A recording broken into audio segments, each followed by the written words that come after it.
En este capítulo te mostraremos que la once, costumbre familiar que parece tan chilena, es una herencia que se compartió entre varios países de la región y que aquí tenemos la misión de aclarar algunos puntos que se han pasado por alto y que repiten algunos periodistas e investigadores, una y otra vez aportando poco o nada al tema.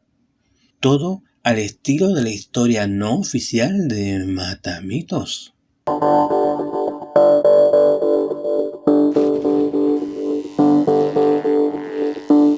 La once en Chile es en general una comida familiar liviana muy popular en donde se disfruta principalmente de una taza de té y en menor medida de café o leche.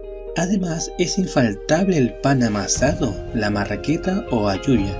Todo esto acompañado de múltiples ingredientes entre los cuales es infaltable la mantequilla, la palta, la mermelada, el queso, entre otros tantos. Es comparable a la hora del té de los ingleses, pero en Chile se le llama la once u once. Lo que no concuerda es, ¿por qué se llama la once? Si es costumbre que esta actividad familiar se dé entre las 16 y 20 horas. Y no existe una respuesta clara a esta pregunta aún. Se dice que 11 deriva de las 11 letras del aguardiente y que se utilizaba para disimular el beber un trago a media tarde. Existen varias versiones en donde se incluyen a señoras pícaras, curas y otros que recurrían a esta artimaña para beber alcohol tranquilamente sin miradas de desaprobación. También se dice que fue Lord Cochrane quien introdujo la expresión 11 para referirse a una merienda liviana, que se hizo popular entre los marineros y que está relacionada precisamente con el número 11. Otra variante menos conocida es que el término tomar 11 lo trajeron los conquistadores españoles, en especial los grupos de las regiones de Andalucía, teoría que no debería parecer descabellada, pues somos herederos de una gran parte de su cultura.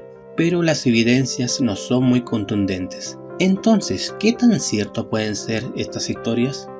Veamos, esta costumbre que parece tan chilena, al ahondar solo un poco en la historia, nos podemos percatar que se daba en varios países de Sudamérica. Una información que consideré de lo más seria e interesante y que no pude encontrar un símil en Chile es la del peruano José Luis Rivarola, en sus apuntes llamados De once al once sobre palabras y costumbres en el Perú del siglo XIX. Allí se recuerda el viaje del presidente Orbegoso al sur del Perú, en donde fue agasajado con comidas muy elaboradas compuestas con mesas que, según la hora e importancia del invitado, se les llamaba decente mesa de 20 cubiertos, lucida mesa de 30 cubiertos e incluso había de 40 y hasta 80 cubiertos. Orbegoso disfrutó en 2 ocasiones una lucida mesa entre las 11 y 12 del día. Todo apunta a que, con el tiempo, esta lucida mesa pasó a llamarse mesa de las 11. Su horario fue desplazándose de las 12 a las 16 horas. En ella se consumía pan, queso, frutas, aceitunas y abundante aguardiente. Aquí nos topamos con la bebida alcohólica de la cual se hace referencia y coincide con las historias que hay en Chile. En estos mismos apuntes, José Luis Rivarola nombra a Rufino José Cuervo, importante fisiólogo colombiano que vivió entre los años 1844 a 1911. Cuenta que en Bogotá existió la costumbre de tomar la once o mis onces y que estaba ligada a beber aguardiente, y de ahí su nombre por las 11 letras de este líquido alcohólico. Es curioso que se vaya repitiendo esta historia del aguardiente y su referencia a la 11, ya sea por su relación al número que la compone o a la hora en que se servía a la mesa. Y para complementar aún más esta teoría, el colombiano Rufino Cuervo relata el testimonio de 2 aventureros españoles del siglo XVIII, llamados Jorge Juan y Antonio de Ulloa, quienes recorrieron la América meridional, que, para la época, no solo correspondía a los países del Cono Sur como Argentina y Chile, sino que también a Perú, Bolivia, Paraguay, Uruguay e incluso Brasil.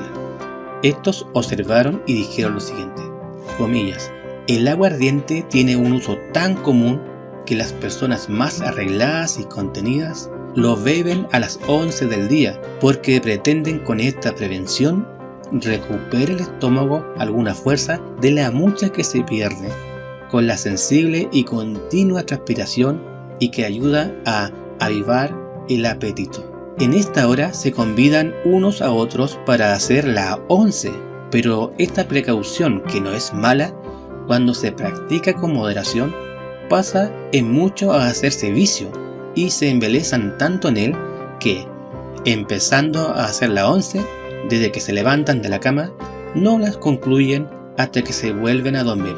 Cierre de comillas. Luego, José Luis Rivarola hace referencia al venezolano Lisandro Alvarado, que fue médico, naturista, historiador, etnólogo y lingüista. Haciendo referencia a su país, nos hace entender que también se usó el término 11 en Venezuela y que coincidentemente es tomar un trago o un aperitivo, en general aguardiente. También recalca que coincide la palabra con las 11 letras del aguardiente. Esa es la información que se puede rastrear, pero es probable que en otros tantos países la 11 asociada al aguardiente fue en algún momento una costumbre compartida y no una excepción.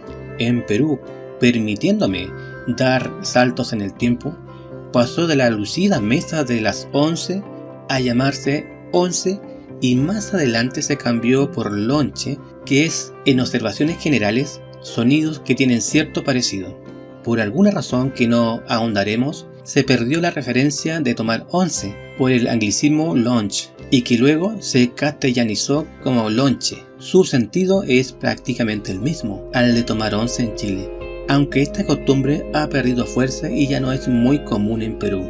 Es muy probable que en el siglo XIX la influencia británica que se impuso muy marcadamente en Chile y Perú erradicara el aguardiente por el té.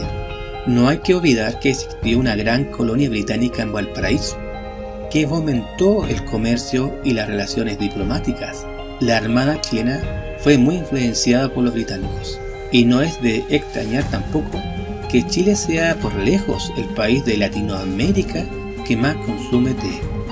Sin duda que la 11, alguna vez costumbre extendida en Latinoamérica, fue desapareciendo tempranamente de la sociedad debido a una diversidad de factores.